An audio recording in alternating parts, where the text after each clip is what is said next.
Olá, meus irmãos, a graça e a paz do Senhor Jesus para a sua vida, amém? Hoje nós vamos estar compartilhando aqui com você a aula 6, no nosso discipulado. E a aula 6 tem como título O Discípulo e a Fé. Hebreus capítulo 11, o versículo 1 diz: Ora, a fé é o firme fundamento das coisas que se esperam e a prova das coisas que não se veem. Então, a fé, ela é o firme fundamento das coisas que estamos esperando. E é a prova das coisas que os nossos olhos físicos não estão vendo. Isso é fé. Eu não preciso ver, eu não preciso tocar para mim crer, para mim ter certeza que vai acontecer. Isso é fé. A introdução vai dizer assim: a melhor definição para a fé é a do texto bíblico que introduz esse comentário. Nesse sentido, ela é a base da esperança que faz o crente seguir adiante, firmado nas promessas de Deus e deixando para trás as dúvidas, incertezas e incredulidades. Ela é o ponto de partida para o pecador conhecer ao Senhor e receber a salvação. Segundo o apóstolo Paulo, a fé nasce na vida de cada um quando se ouve a palavra de Deus, que é também o alimento para que ela, a fé, se torne cada vez mais consolidada e robustecida. Ter fé é vital, É algo essencial para as relações do crente com Deus. É importante esta comunhão. Sem ela é impossível esta comunhão sem ela. Sem ela quem? Sem a fé. Porque é necessário que aquele que se aproxima de Deus creia que ele existe e que ele é galardoador dos que o buscam. Hebreus 11, 6. Tópico 1. A importância da fé. A fé no Antigo Testamento vai dizer assim: se você percorrer a Bíblia de Gênesis até Apocalipse, você vai descobrir que ela é o livro que trata das relações do homem com Deus mediante a fé. Isso é uma realidade, irmãos. Em todo o contexto bíblico, nós vamos ver a fé, ela sendo o combustível do crente. A fé, ela sendo a motivação ali do crente.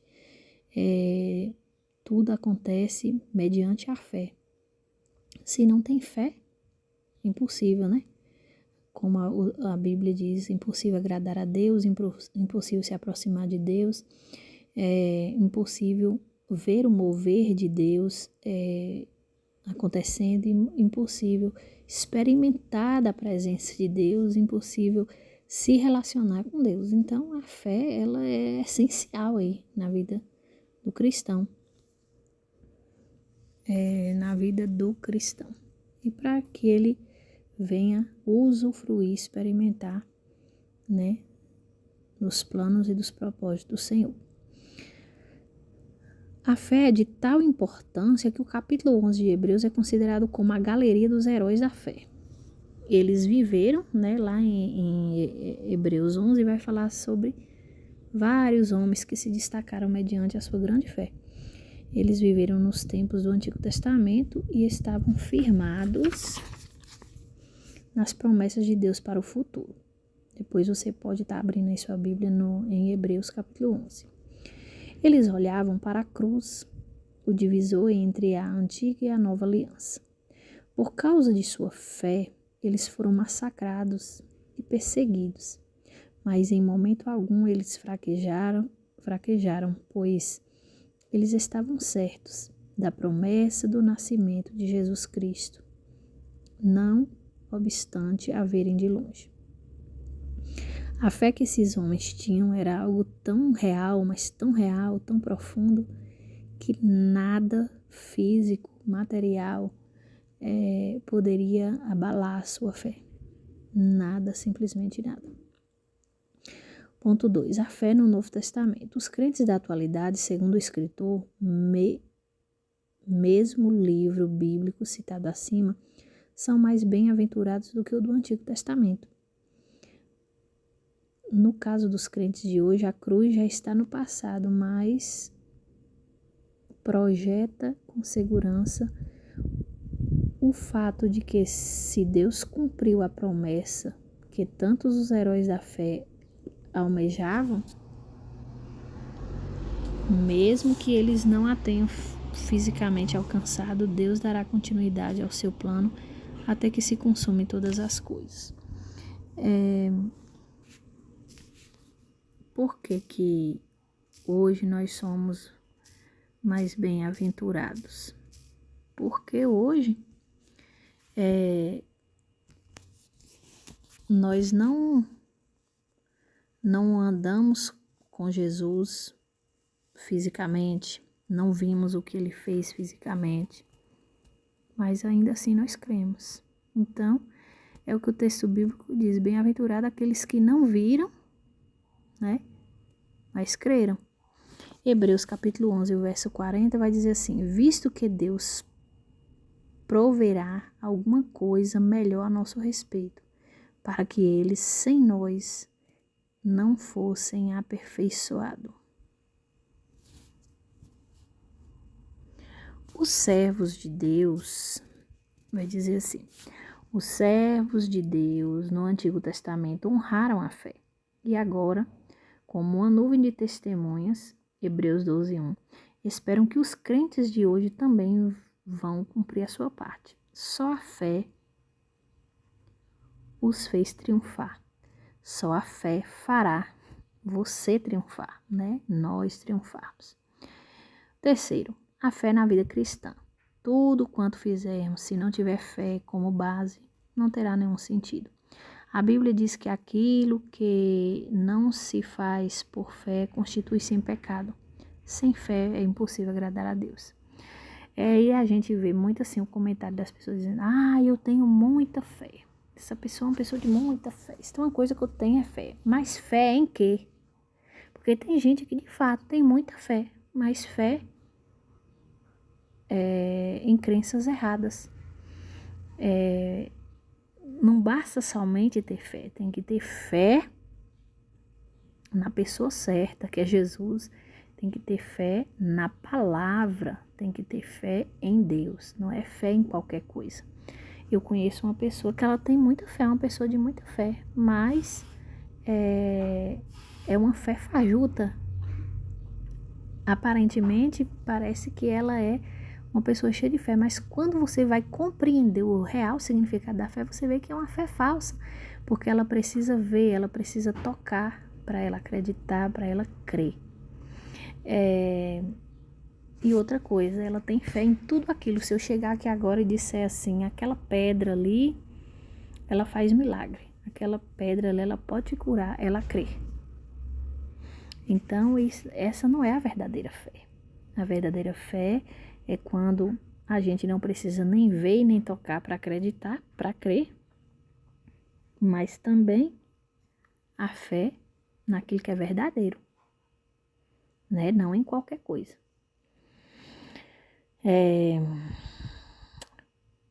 Aqui está dizendo: por que a fé é tão importante na vida cristã?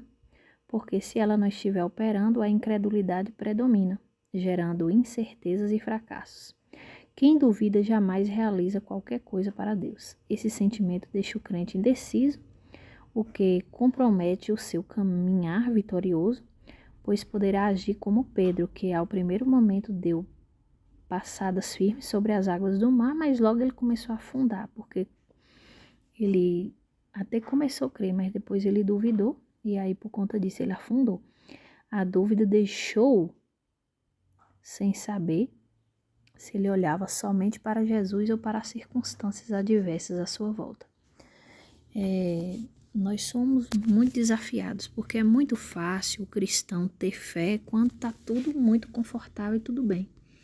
A verdadeira fé, ela é forjada quando, estamos enfrentando as adversidades, quando estamos enfrentando né? Os vendavais da vida, as tempestades da vida, as situações adversas. Então é nesse momento que realmente a nossa fé vai ser forjada, a gente vai ver se de fato a nossa fé ela é verdadeira ou não. Ponto 4, o objeto da fé. Você vai aprender agora que a sua fé deve gravitar em torno das pessoas de Jesus. O autor dos Hebreus, ao concluir sua profunda reflexão sobre a fé, finaliza: olhando para Jesus, o autor e consumador da fé, o qual, pelo gozo que lhe estava proposto, suportou a cruz, desprezando a afronta, e assentou-se à destra do trono de Deus. A fé não pode estar direcionada para outro foco. Se for o caso, ela não é legítima, que se sustenta só no Filho de Deus. Então, se a fé ela não for, né, focada no Senhor Jesus, ela não vai ser uma fé legítima, uma fé verdadeira. Por outro lado, não se trata da fé apenas por causa das obras que ele realizou ou que ele pode realizar, mas daquela que se traduz na certeza pessoal dada a cada crente, não só para vencer as circunstâncias adversas, se esta for a vontade, mas também para você continuar a servi-lo, ainda que seja do agrado de Cristo que você passe pelo vale da sombra da morte. Nesse caso, como disse Paulo, o morrer é ganho e significa o triunfo definitivo da fé. Paulo ele tinha tanta fé, mas tanta fé, que ele entendia que só o fato dele estar vivo já era ganho, porque ele estava vivendo com Cristo. E que se ele morresse, ele também estava ganhando, porque ele ia morrer com Cristo. Então, que fé maravilhosa. Foi a fé centrada na pessoa de Cristo que levou os amigos de Daniel a enfrentarem a fornalha de fogo ardente. Eles criam no livramento, mas também criam que aquela circunstância poderia levá-los à presença de Deus. É tanto que disseram ao rei: não necessitamos de te responder sobre esse negócio. Quando os amigos de Daniel eles foram afrontados, né? Eles foram desafiados a comer da comida do rei, e eles falaram que não iam fazer isso, e eles foram ameaçados que iriam ser jogados na fornalha de fogo, né? Eles creram de uma forma poderosa, né? Eles alegaram que eles não precisavam dizer nada, eles apenas iam usar a fé deles. E a gente sabe, né, que o Senhor livrou-os de uma forma poderosa. Vai dizer assim, ó: eis que o nosso Deus, foi o que eles responderam, a quem nós servimos, é que nos pode livrar. Ele nos livrará do forno do fogo ardente e da tua mão, ó rei. E se não fica sabendo, ó rei, que não serviremos a teus deuses, nem adoraremos a estátua de ouro que levantastes. Olha que fé, irmãos. Eles não submeteram a adorar a estátua que o rei falou que era para adorar. Eles se posicionaram, né? E eles pagaram um preço por isso. Eles foram lançados na fornalha de fogo. Mas o Senhor livrou eles do fogo. O Senhor fez justiça por eles, simplesmente porque eles foram fiéis a Deus, eles se posicionaram e eles usaram a fé deles. A visão de Nabucodonosor, que era o rei, veio confirmar esta verdade. Ele viu o quarto homem na fornalha, que não era outro senão o Filho de Deus. Para os amigos de Daniel, então, não fazia diferença. Fora da fornalha tinha a proteção do Senhor. Na fornalha ele os acompanhava. E se fossem levados para o céu, ficariam para sempre na sua gloriosa e majestosa presença. Este é, portanto, o cerne, né, o centro da verdadeira fé, que é Cristo Jesus. Então, eles não tinham nada a perder. De qualquer forma, eles estariam com o Senhor. E a gente sabe que o rei, ao olhar para aquela fornalha em chamas, ele via não somente os 3 amigos de Daniel, Sadraque, Mesaque e Abednego, mas eles viram mais uma pessoa que eles não tinham lançado ali. E essa outra pessoa, com certeza, era o Senhor ali dentro, protegendo aqueles rapazes daquele fogo, né? E Deus, ele é maravilhoso. As qualidades da fé. Fé para a salvação. Esta fé é aquela que leva o crente a reconhecer os seus pecados e a aceitar o sacrifício de Cristo em seu lugar. Ela é o ponto de partida que introduz o crente à vida cristã mediante o novo nascimento. É como a centelha que dá a partida para fazer funcionar a moto de qualquer veículo.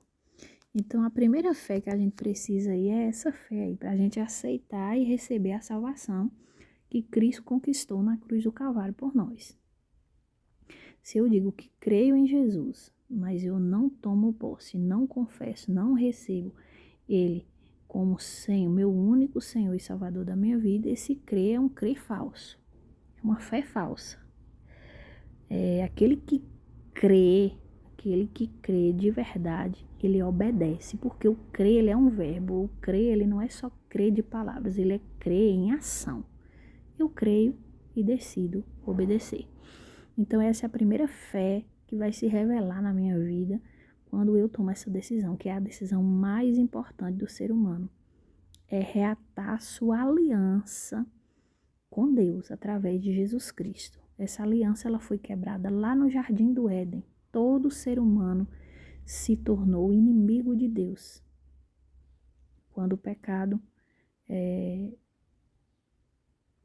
quando aconteceu ali o pecado, né? Por Adão e Eva, a Bíblia diz que nos tornamos inimigos de Deus. Ou seja, nos afastamos de Deus. Isso é para todo ser humano. Então, só há uma forma de reatarmos, de reconciliarmos com Deus, para podermos usufruir da salvação que só Ele pode nos dar. E essa forma é só mediante a fé. Eu preciso crer através da graça, que a graça é o favor de Deus sobre nós, favor esse que nós não merecemos, é o que Cristo Jesus fez lá na cruz, através de Jesus Cristo. Então, assim, não tem como eu reatar minha aliança, ou seja, eu ficar de bem com Deus e eu poder usufruir da salvação, se não for através de Jesus, se eu não me entregar para Ele. E para que eu faça isso, eu preciso crer. Amém? Então, essa é a primeira qualidade aí da fé. A segunda, a fé vitoriosa. Você vai descobrir que no exercício da vida cristã, a fé ela varia de intensidade. A Bíblia fala de pouca fé, em Mateus, fala de tanta fé também, de fé como um grão de mostarda, e fala de homem cheio de fé, e sobre a medida da fé. Isso explica porque uns fazem coisas grandes para Deus, enquanto outros vivem uma vida cristã de menor intensidade. Significa que o trabalho de cada um será também proporcional ao tamanho de sua fé. Quanto mais a minha fé é alimentada, a Bíblia fala que a nossa fé, ela vem pelo ouvir a palavra de Deus. Quanto mais a gente alimenta da palavra de Deus, quanto mais a gente alimenta o nosso espírito, quanto mais a gente se aproxima do Senhor, quanto mais a gente estuda, medita e aprende a palavra, a nossa fé ela só vai se fortalecendo, sendo acrescentada e sendo, né, firmada ali. Então, e quanto mais a minha fé ela vai crescendo,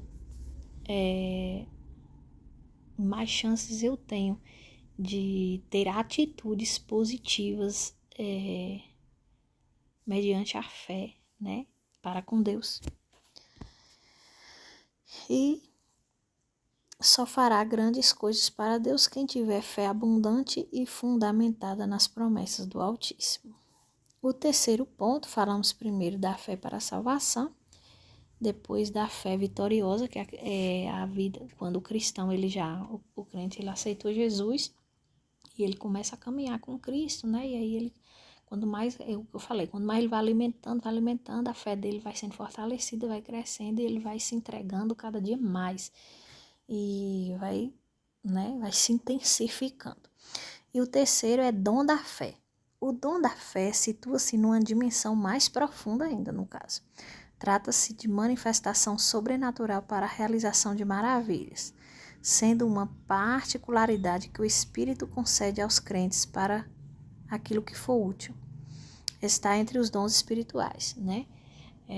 Essa fé, esse dom da fé aí já é uma proporção maior ainda de fé, né? Faz parte de um dos dons do Espírito e conforme a necessidade da obra, a necessidade daquilo que Deus tem para cumprir na sua vida, Ele, através do batismo com o Espírito Santo, Ele te concede esse dom, que é o dom da fé. E esse assunto você vai estudar na aula 11, viu? Aí vamos agora falar sobre os efeitos da fé. A fé, ela produz salvação. Já foi dito anteriormente que a fé é a base para a salvação. Portanto, o ponto focal da nossa responsabilidade como crentes é pregar o evangelho para que os pecadores sejam tomados pela fé. Reconheça os seus pecados, confesse que Jesus é o Filho de Deus e aceite como o único e suficiente Salvador. Essa é a mensagem que você, como novo crente, deve levar aos seus amigos. Você precisa sentir a mesma ansiedade do apóstolo Paulo, que afirmou: ai de mim, se não pregar o evangelho. Ou seja, o amor de Cristo deve constrangê-lo, né? Deve nos levar a ter esse desejo ardente de proclamar, de anunciar a palavra para produzir fé nos ouvintes, para que eles também sejam salvos. O segundo a fé, ela produz segurança. Quem está em Cristo passa a viver em segurança. Mesmo que as circunstâncias à sua volta sejam diversas, cabem, neste caso, as palavras do salmista: pelo que não temeremos, ainda que a terra se mude, ainda que os montes se transbordem, para que o meio dos mares, ainda que os montes se abalem por sua braveza, há um rio cujas correntes alegram a cidade de Deus, o santuário das moradas do Altíssimo. Deus está no meio dela, não será abalada. Deus a ajudará ao romper da manhã. O Salmo 46. Isso significa que pela fé sempre seremos vitoriosos sobre Satanás. Se alguma circunstância levar você ao encontro do Pai, o inimigo estará vencido para sempre, pois já não poderá intentar nenhum mal contra os salvos. Portanto, se você estiver com Cristo, Satanás será sempre perdedor.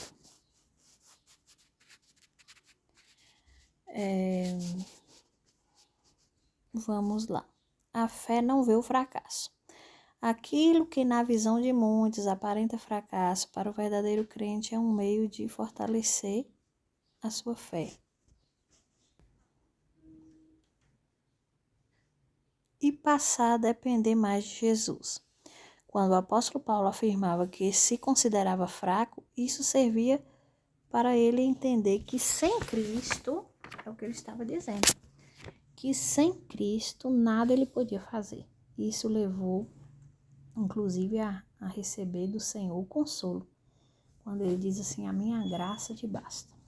O fracasso eventual, quando olhado por este prisma, é um fator de fortalecimento da fé para aprofundar na sua comunhão com Deus. Quanto mais a gente